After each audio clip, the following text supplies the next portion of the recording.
Bienvenidos. Algunos plantean que New York es el centro del mundo, otros mantienen que no, que Londres, otros soñadores que París, que Roma.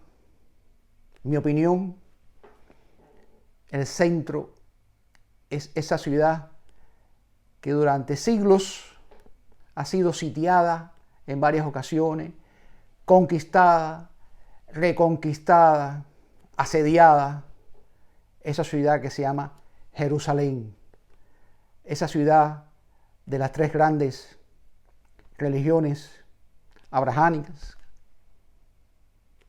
la católica, la judía, la islámica, queridas por todos, deseadas por todos.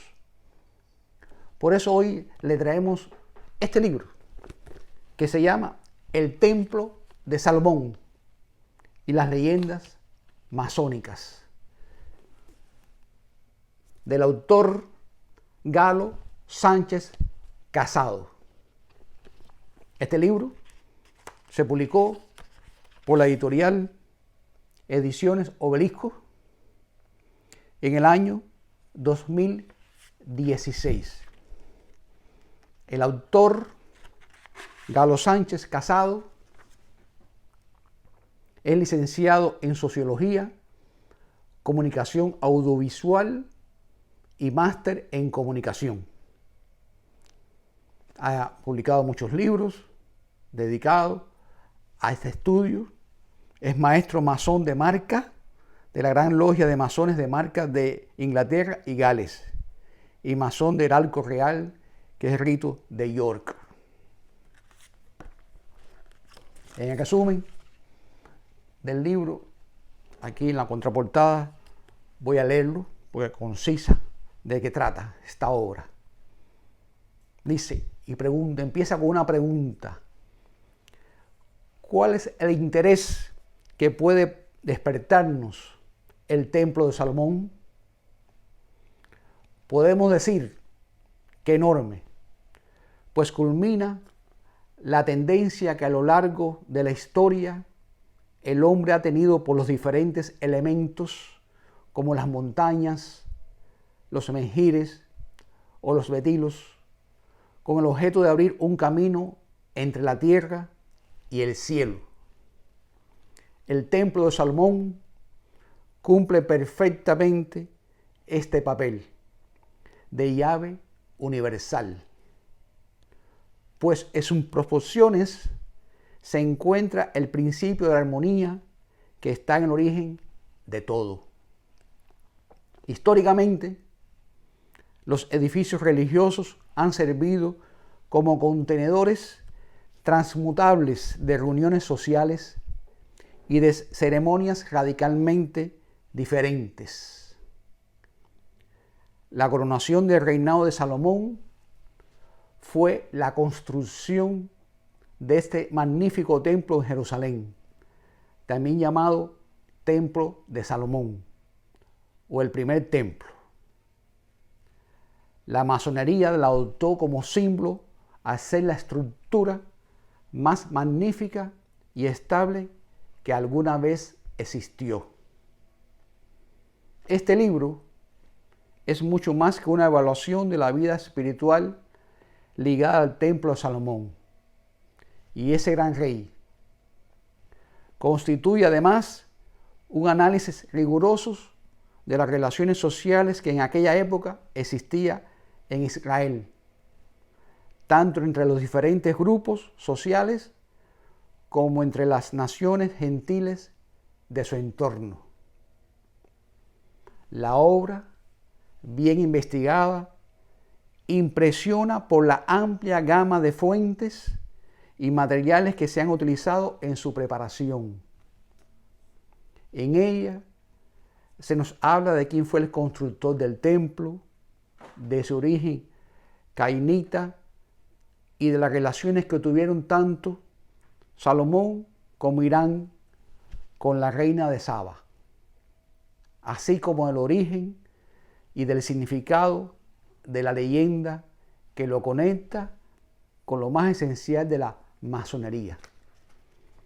Esta obra se compone de 306 páginas.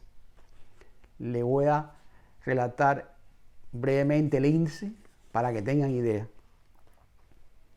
Nos habla de las montañas sagradas, la construcción del templo, el significado del templo, los saduceos y fariseos, los esenios, los otros dioses en el templo de Salomón, quién construyó el templo, el origen cainita de Irán, Biliquis, la reina de Saba, el templo del rey de Salomón y las logias, el origen y el significado de la leyenda, el mito solar y el hombre, los iniciados, el hombre verdadero, la llave del conocimiento, el templo de Jerusalén y Felipe II, el templo del rito escocés de Washington, la capilla de Roslin,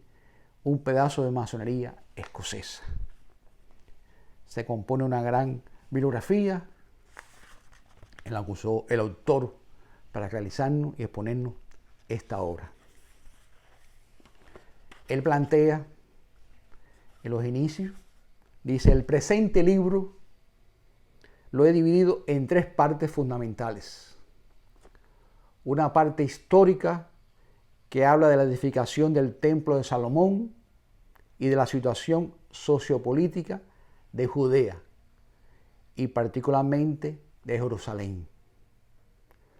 Una segunda parte que habla de la leyenda de Irán, de su influencia en la búsqueda de la realización del hombre verdadero, de los iniciados, del conocimiento y de la sabiduría.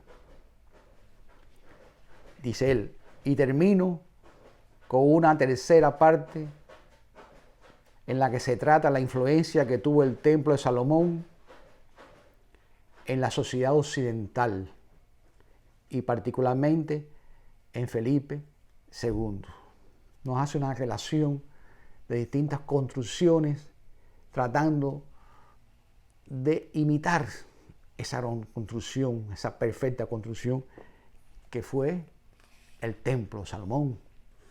Como ustedes saben, después, por distintas batallas, lograron destruirlo, se volvió a construir y después los romanos lo volvieron a destruir en el año 70, si bien recuerdo, de nuestra era.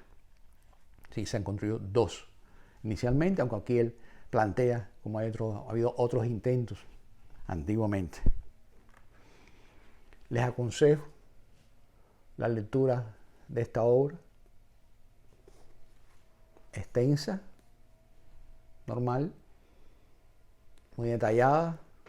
Vas a encontrar mucho conocimiento y mucha sabiduría y datos que quizás uno lo desconocía. Fácil de leer, rápido de leer, porque crea interés. Les agradezco, que pasen un buen día y nos vemos pronto. Gracias.